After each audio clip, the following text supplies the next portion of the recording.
What's going on, geeks and gamers? This is Ryan with RK Outpost, and welcome to Gaming with Geeks. Today we have some new information for you about a next-gen console, and that is the Xbox Series X. PlayStation, we're still waiting to hear a lot of things from PlayStation about the PS5. Seems they're having a lot of trouble finding parts that are cheap enough, I guess you could say cheap enough, to make it so that they can have a competitive price point. Because Xbox Series X has not announced a price point yet, but they seem pretty comfortable that they'll be able to beat the PS5. Well, we got the specifications. I believe it was actually released yesterday, but this breakdown was released today, earlier this morning. Let's take a look at what the Xbox Series X can do, and as well as what it means as far as memory capabilities and things like that. Let's get into it. Xbox Series X, official specs, target performance, and more revealed. Microsoft's revealed numerous new details regarding all the technical aspects of the upcoming Xbox Series X. Xbox Series X will feature 12 teraflops of performance built off AMD's and new RDNA 2 architecture.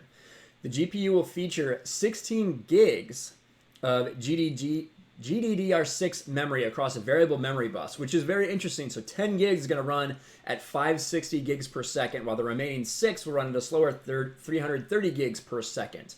So that 10 gigs you will get at that full speed, which is pretty impressive. The spec sheet also confirms the Series X will support 2 types of external memory, allowing you to expand the solid-state drive storage with proprietary drive from Seagate, and we're going to get into that because we'll see how expensive that is, or store games on an external hard disk drive, the same way as Xbox One. So if you want to use a solid-state drive, you have to use theirs, or at least that's what they're telling us right now, and we'll get into that later.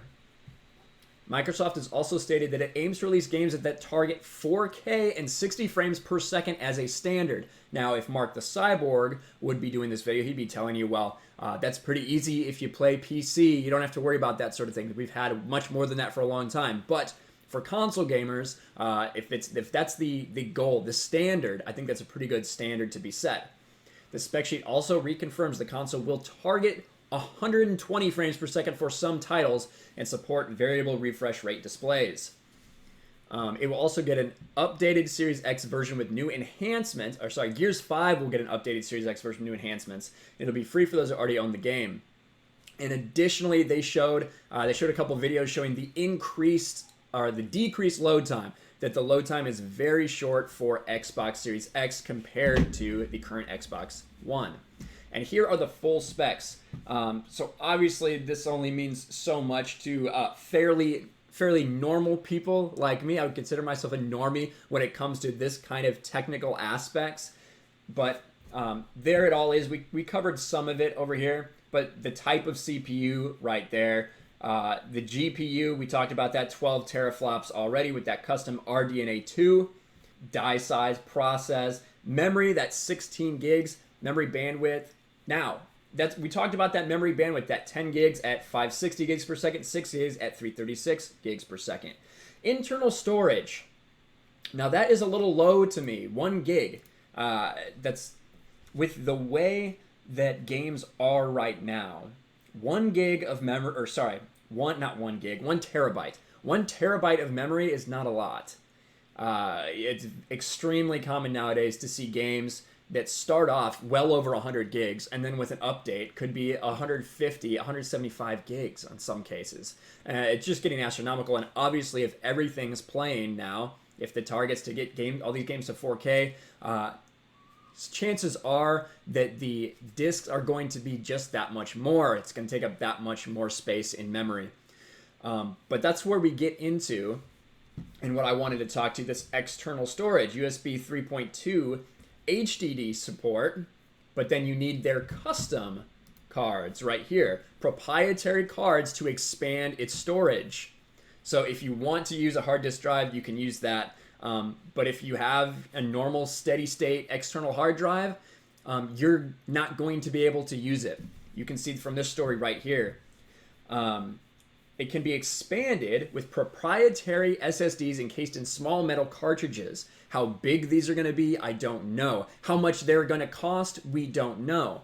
But the fact is that when Microsoft was looking at this and testing it, they were displeased by the compromises of most steady-state drives when heating up, and worked with Seagate to produce a form factor that provided thermal dissipation while also ensuring a steady 2.4 gigabyte per second throughput that developers can depend on. So what that means is that they are going to be giving us these new these new steady-state drives. Now, I feel like since they're going to be specifically designed to work with Xbox, I feel like they're going to be pretty expensive for what you're going to be able to get. It'd probably be much easier to go to Best Buy and get a standard Seagate, 1 terabyte external hard drive. They have sales sometimes. You can get those for, $50, $60. Now with these proprietary ones, it's going to be interesting to see what they end up doing. But all said and done, the fact that it will have that 4K Blu-ray, the fact that it is targeting 4K at 60 frames per second and up to 120 frames per second for a lot, Xbox is going to be seriously beefed up now. It's going to be interesting to see what we get from PlayStation in response. We want to know more about PlayStation and what that console is going to be, how much it's going to cost, what are its performances going to be like. I've heard a lot of rumors, but nothing concrete yet. And with Xbox seemingly right on the road, right on the path they want to be, and very comfortable with their new system, it's kind of putting PlayStation and Sony up against a wall to really get PS5 right and maybe set that price point a little lower than they would like to when they have to take into account what everything costs. But let me know what you guys think about this. If these specs impress you, if they don't, if you're looking forward to Xbox Series X, or if you're more of a PlayStation person and are really looking forward to the release and the reveal of something associated with the PS5 so we can kind of start comparing and contrasting as we lead up to this holiday season where these next-gen consoles will be available. Make sure to let us know in the comments below. Subscribe to Gaming with Geeks, smash the like button, ring the bell for notifications, share this video out there, and I'll talk to you guys later.